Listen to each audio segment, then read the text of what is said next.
E há pouco menos de 10 anos, em 2008, o mundo sofreu sua mais recente crise econômica mundial. Pouco antes daquela crise, o mundo vivia num excesso de liquidez, o que quer dizer muito dinheiro no mercado, ou seja, muito dinheiro disposto para investimento, que levavam os bancos do mundo a conceder muitos empréstimos a um alto risco de retorno, ou seja, muito dinheiro emprestado sem exatamente ter certeza que aquele dinheiro voltaria para o investidor. A bolha estourou quando começou o movimento contrário do empréstimo, ou seja, de tentar recuperar os investimentos, como por exemplo no caso das hipotecas das casas nos Estados Unidos, que não tinham contrapartidas suficientes para justamente devolver o dinheiro ao investidor, gerando calote em cima de calote e o início de uma quebradeira de bancos. Governos do mundo todo tiveram de intervir nos mercados altamente desregulados, com aportes bilionários de dinheiro dos contribuintes, para estancar uma crise que poderia ainda piorar. Aquela crise foi, de certa forma, superada, mas os mesmos erros, com muita emissão de dinheiro e alta liquidez que fazem investidores apostarem em negócios ou títulos de alto risco de retorno, poderiam nos levar, nos próximos anos, a uma crise semelhante à de 2008, com riscos ainda maiores, ou seja, dela ser pior. Uma nova bolha estaria por vir. A tese é baseada em alguns do gestor de investimentos Marcelo Lopes, com quem conversei mais cedo. Acompanhe.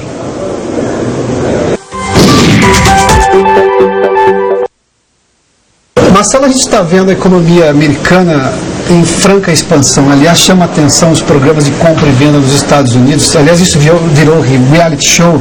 E acho que é um reality realmente uma realidade, porque a gente vê o comércio explodindo nos Estados Unidos. Compra de imóveis.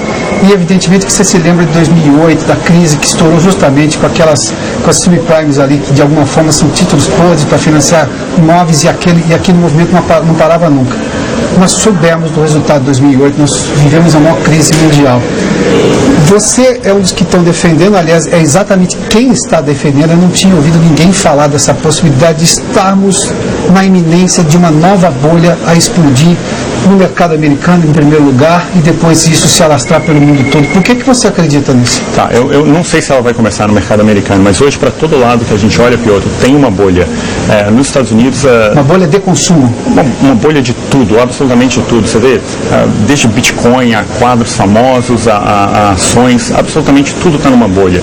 E por quê? Tudo começou em 98, quando o Fed começou a baixar a taxa de juros, depois que um grande fundo, que é o Long Term Capital Management, investiu pesadamente e alavancou bastante em títulos da Rússia.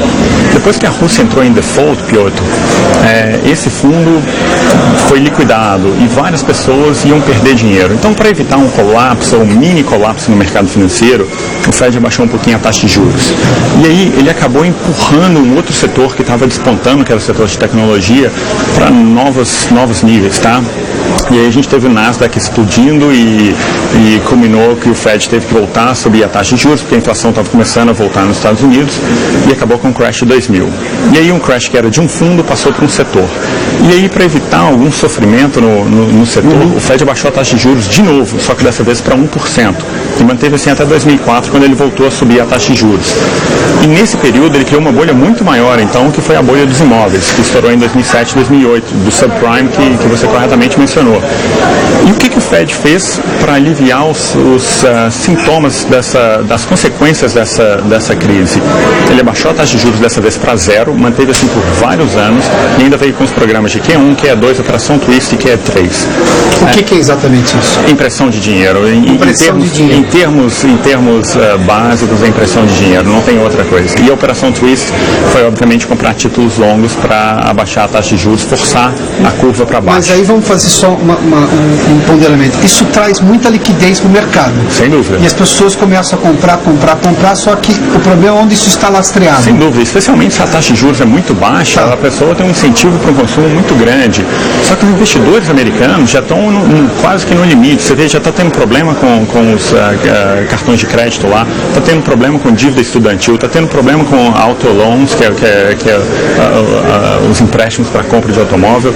Então isso está se alastrando para vários setores nos Estados Unidos. A gente está vendo muita alavancagem no sistema, até na própria Bolsa, que em 2009 a compra de ações na margem era de 170 bilhões, hoje está em 550 bilhões. Então, o negócio cresceu sem proporção, porque está todo mundo procurando retorno e ele tem que investir em cada vez títulos mais longos com mais risco. Olha, o exemplo clássico que a gente tem é a Argentina, que acabou de vender, no meio do ano aí, ela vendeu quase 3 bilhões de dólares em títulos de 100 anos. E se você olhar para os 200 anos de história argentina, ela já entrou em default 8 vezes. 5 vezes nos últimos 100 anos. Depois deixar de pagar, só para a gente lembrar. Depois de deixar de pagar. Ou seja, dar calote na dívida, coisa correto. Que nós no Brasil demos na época do Sarney. Sarney, correto. E a Argentina deu recentemente há 3 anos. País depois de fazer isso aí? Aparentemente não, porque a Argentina acabou de fazer em 2014. Bom, pois é, chama atenção. Sem dúvida, porque está todo mundo desesperado. E o mais impressionante é que ela emitiu essa dívida pagando 8% ao ano.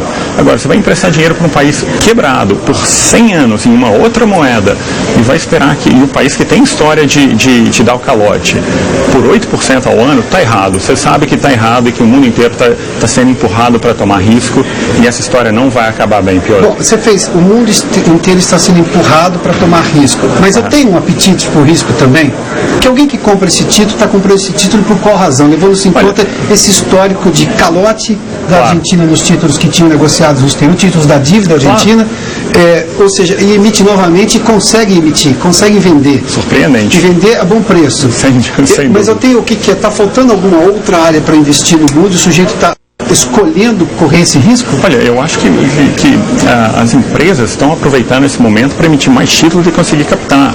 E o que elas fazem? Elas captam esse dinheiro e recompram ações. Como o custo da dívida é muito baixo e elas recompram as ações, o lucro por ação delas sobe. Então, aparentemente, dá uma aparência de crescimento, dá uma aparência de maior lucratividade. De contabilidade positiva. Correto. Mas por trás disso tem uma máquina contábil fantástica, rodando a favor deles. Então, os investidores vão correndo atrás disso e são enfeitiçados para achar que aquele momento vai perdurar. Mas a gente acha que está chegando no limite, Piotr. Para todo lugar que a gente olha, tem problema. Tem conflito no Oriente Médio, tem conflito na Síria, tem conflito no Mar do Sul da China, na Coreia, na Ucrânia. Tem pequenas rusgas aí entre Irã, Estados Unidos e Rússia. Que foram afloradas novamente. Correto. Pela política internacional de Donald Trump. Correto. Tem a bolha na China absurda, especialmente no setor de imóveis. Tem bolha na Austrália, no Canadá, também no setor de imóveis. Problemas na Europa, os bancos da Espanha e da Itália totalmente quebrados. A Grécia com problema, nada foi resolvido na Grécia. O pessoal parou de falar em Grécia, mas eles dão uma ajuda emergencial, empurram com a barriga para os próximos um ano, 18 meses. Mas o problema volta depois, porque eles não resolvem o problema, eles vão empurrando com a barriga. Tem o Deutsche Bank, que é o maior risco financeiro para o mundo hoje, e isso não sou eu que estou falando, é o próprio FMI. A posição em derivativos do Deutsche Bank é hoje 55 trilhões de dólares. O banco alemão. Mas por que ele está nessa situação? Ele começa a fazer contratos de derivativos porque é extremamente lucrativo para os diretores que estão lá e, poxa, se acontecer algum probleminha, alguém vai pagar caro por isso. Marcelo, vamos fazer uma conta básica para entender exatamente o básico da contabilidade. Tá. Alguém paga, alguém recebe. Correto. Isso é simples. Correto. O dinheiro de quem pagou saiu de algum lugar. Correto. O dinheiro que alguém recebeu vai ser investido em outro lugar. Isso é contabilidade simples. Tá. É a tal da roda da economia que está girando. Correto. Esse dinheiro, você já fez menção de emissão de moeda. Esse é o grande ingrediente para gerar inflação. Correto. E falsa liquidez no mercado. Correto. O sujeito começa a ter um dinheiro que, na verdade, não está lastreado no lucro de alguém, porque ele vendeu bastante, porque ele criou um negócio que é um serviço que se vende, que se paga e tudo mais. Com quem vai ficar o problema do prejuízo? Demora-se enquanto? Provavelmente com os pagadores de impostos que sempre pagam a conta no final. Então, o que foi o que aconteceu em 2008. Os governos é que socorreram o sistema privado. Correto. E é o que vai acontecer novamente. Eu acho que a bolha que a gente está vivendo hoje, Piotr, acho que as pessoas têm dificuldade para enxergar essa bolha, porque está todo mundo dentro dela. É uma bolha no setor de bonds, principalmente, que são os títulos do governo. Então, como os títulos do governo estão lá em cima e os juros estão lá embaixo, eles empurram todo mundo a tomar mais e mais risco. Então, a bolha que a gente está vivendo hoje é sem precedentes e a gente não consegue ver porque a gente está dentro dela. Em 2008 era claro que você viu o setor de imóveis descontando, em 2000 era claro que você viu o setor de internet descontando. Hoje você não consegue ver nada porque a gente está dentro da bolha. Tudo tá alto. E se a gente olhar, esse é o caso que a gente está vendo no mundo. Você citou os Estados Unidos, a Austrália, o Canadá, a Europa, a China. E o que nós temos hoje no Brasil? Porque no Brasil, por exemplo, o banco corre quase risco zero. Olha, eu acho não se expõe ao risco nenhum, não empresta dinheiro a juro baixo.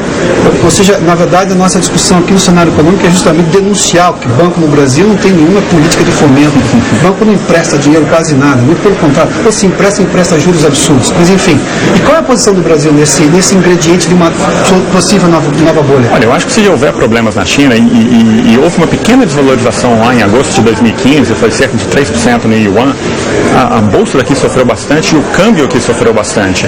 Então, se houver um problema grande na China e tem grandes investidores como Kyle Bass, George Soros apostando contra a China agora, o Kyle Bass deu uma entrevista outro dia falando que eles esperam uma desvalorização de pelo menos 20% na moeda chinesa. Se ocorre um negócio desse, vai mandar péssimos sinais para o mundo inteiro. O Brasil não vai conseguir escapar. O maior mercado exportador do Brasil é a China. Exatamente. Quase que 1/3 das nossas exportações vão para a China. Então, se a China tem um problema, a gente vai ter um problema. Duas perguntas rápidas. Em 2008 e 2009, os governos do mundo tinham caixa para suportar aquilo, tanto que foram exatamente foram os que bancaram os exageros do sistema privado. Especialmente a China, que veio com um programa de ajuda financeira lá para os bancos e começarem a emprestar para o setor e puxar a economia de novo. Agora, eu estou falando de 2008, nós estamos agora indo para 2018, nós estamos de 10 anos de diferença. Eu fico imaginando se os governos conseguiram se capitalizar nesse tempo. Não, muito pelo contrário, então, estão totalmente descapitalizados. Corremos o risco de não será o governo que terá esse caixa, vai ter que recorrer a impostos. Vai ter que recorrer a impostos. Aqui no Brasil a gente já viu isso. Impostos somos eu, você, todos nós, é isso? Todos nós.